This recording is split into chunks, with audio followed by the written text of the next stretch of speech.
ஒரு வழியாக ஆலப்பி ட்ரிப்பை முடிச்சுட்டு தேனி வழியாக நாங்கள் சென்னை ரீச் பண்ணலான்னு பிளான் பண்ணோம். எங்களுடைய பஸ் டிக்கெட் வந்து நைட்டு 10 மணி தான். ஸோ நாங்கள் தேனிலேருந்து வரும்போது அந்த சீனியர்ஸ் எல்லாத்தையுமே நாங்கள் அப்படியே பார்த்துட்டு ரசிச்சுக்கிட்டே வரும்போது ஏதாவது ஒரு பிளான் பண்ணலான்னு ஒரு பக்கம் மைண்டில் ஓடிட்டு இருந்துச்சு. அப்போது வந்து டிரைவர் அண்ணா வந்து ஒரு பிளான் சொன்னாங்க. சர்ப்ரைஸாக தான் நான் கூட்டிகிட்டு போவேன்னு சொன்னாங்க. சரி ஓகே அண்ணா கூட்டிகிட்டு போகிறாங்கன்னு சொல்லிட்டு நாங்களும் மைண்டை ஃப்ரீ பண்ணிவிட்டு வர வழியில் இருக்க மரத்தெல்லாம் பார்த்துட்டு ரொம்பவே என்ஜாய் பண்ணிட்டு வந்தோம். ஸோ எங்கள் ஊருக்கு போகிற வழியிலும் மரம் இருக்குது. பட் ஆனால் இந்த அளவுக்கு மரங்களை வந்து நான் வந்து எங்கள் ஊர் போகும்போது நான் பார்க்கல. ஸோ நிறைய தென்னை மரம், நிறைய வாழை மரம் எல்லாமே இருந்துச்சு.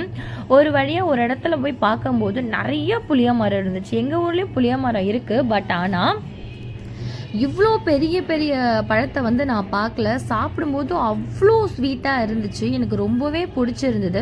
இதெல்லாம் பார்த்தா என் ஹஸ்பண்ட் வந்து என்னை விட ரொம்பவே ஃபாஸ்ட்டாக போய் பறிச்சிடுவார். அவரும் பறித்து எடுத்துகிட்டு வந்தார். நானும் வீட்டுக்கு கொண்டு வந்து எல்லாருக்கும் கொடுத்துட்டு நான் நிறைய வச்சு சாப்பிட்டேன். ஒரு வழியாக வந்து நாங்கள் வந்து போக வேண்டிய இடத்த ரீச் பண்ணிட்டோம். போகிற வரைக்கும் எங்கே போகிறோன்னு சொல்லவே இல்லை. என் ஹஸ்பண்டும் சரி எனக்கு சொல்லவே இல்லை. நான் ஃபர்ஸ்ட் டைம் தேனி வந்திருக்கேன்றதுனால என் தலையில் நல்லா மிளகா அரைச்சாங்க.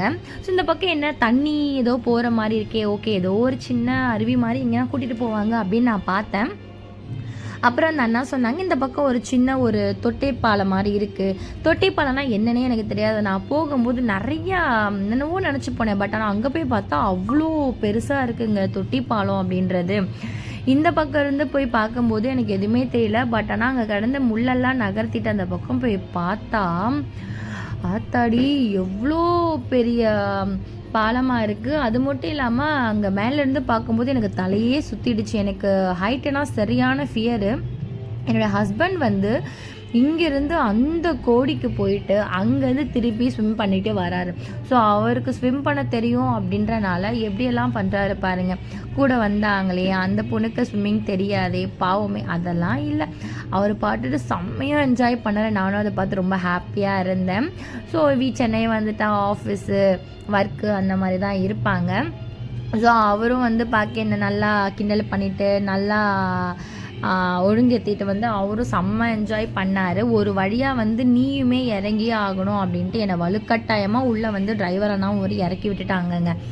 நான் அப்போவே சொன்னேன் எனக்கு உன் அளவுக்கு வந்து இந்த மாதிரி ஜம்ப் பண்ணிலாம் போக தெரியாது, ஸ்விம்லாம் பண்ண தெரியாதுப்பா அப்படின்னு சொன்னேன். இல்லை நீ இறங்கியே ஆகணும் அப்படின்ட்டு ரொம்ப வம்பாடி என்னை இறக்கிட்டாங்க. கடைசியில் பார்த்தா நான் தான் அப்படி தத்தளிச்சுட்டு கிடக்கிறேன்னு பார்த்தா என்ன மாதிரியே நிறைய பேர் அங்கே தத்தளிச்சுட்டு தான் கிடந்தாங்க. உள்ளே இறங்கி கை காலெல்லாம் சரியான கீரல் ஆகிடுச்சு. நமக்கு வந்து இந்த ஸ்விம்மிங்லாம் செட் ஆகாதுங்க. இந்த கரையோரம் உட்காந்துட்டு குளிச்சுட்டு என்ஜாய் பண்ணிட்டு வரதான் எனக்கு செட் ஆகும்னு சொல்லி என்ஜாய் பண்ணிவிட்டு நல்லா குளிச்சுட்டு ட்ரெஸ் சேஞ்ச் பண்ணிவிட்டு அங்கேருந்து நாங்கள் வந்து கிளம்ப ஸ்டார்ட் பண்ணிட்டோம். வர வழியில் வந்து சாப்பிட்டுட்டு ஒரு கடையில் ஜூஸ் குடிச்சிட்டு அப்படியே போயிட்டுருக்கும்போது தான் அங்கே வந்து கிரேப்ஸ் பாக்ஸ்லாம் பார்த்தோம். அப்போ என்னோடய ஹஸ்பண்ட் கிட்ட நான் சொல்லிட்டு இருந்தேன் கிரேப்ஸ் வந்து இங்கே இருக்குது, நம்ம ஊருக்கு போகும்போது வாங்கிட்டு போயிடலாமே அப்படின்னு சொல்லும்போது தான் டிரைவர் என்ன சொன்னாங்க இன்னொரு இடத்துக்கு போகிற வழியில் தான் அந்த இடம் இருக்குது, அந்த இடத்துக்கு கூட்டிகிட்டு போகிறேன். என்னடா இது ஒரே சர்ப்ரைஸ் மேலே சர்ப்ரைஸாக இருக்குது, தேனியில் வேறு என்ன இடம் இருக்குது அப்படின்னு பார்க்கும்போது தான் அந்த அண்ணா வந்து ஃபைனலாக வந்து எங்களை அந்த கிரேப்ஸ் தோட்டத்துக்கு கூட்டிகிட்டு போனாங்க. ஃபர்ஸ்ட் டைம் நான் திராட்சை தோட்டத்தை பார்க்குறேங்க. நான் வந்து டிவியில் பார்த்துருக்கேன், இந்த நியூஸ்லலாம் பார்த்துருக்கேன்.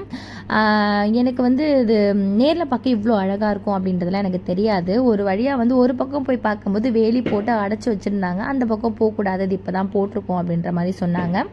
ஆப்போசிட் பக்கம் போக அங்கே தான் நிறையா ஷாப்ஸ்லாம் இருக்குது அப்படின்னாங்க. உள்ளே போய் பார்த்தா ரொம்பவே சூப்பராக இருந்துச்சு. அந்த இடத்த சுற்றி ஃபுல்லாகவே ஒரே கிரேப்ஸ் வாசனையாக இருந்துச்சு. நாங்களும் கிரேப் ஜூஸ் குடிச்சிட்டு பழமும் கொஞ்சம் வாங்கிட்டு வைனும் பர்ச்சேஸ் பண்ணிவிட்டு நாங்கள் ஒரு வழியாக வந்து நடந்து போக ஸ்டார்ட் பண்ணிட்டோம். இப்போ நாங்கள் நடந்து போயிட்டுருக்க பக்கம் வந்து அறுவடை பண்ணி காஞ்சி போயிட்டுருக்க வேர்லாம் தான் அங்கே இருக்குது. அதுலேயும் வந்து சில இடத்துல வந்து நிறைய வந்து வளர அப்படியே நாங்களும் அங்கேருந்து கிளம்ப ஸ்டார்ட் பண்ணிட்டோம்.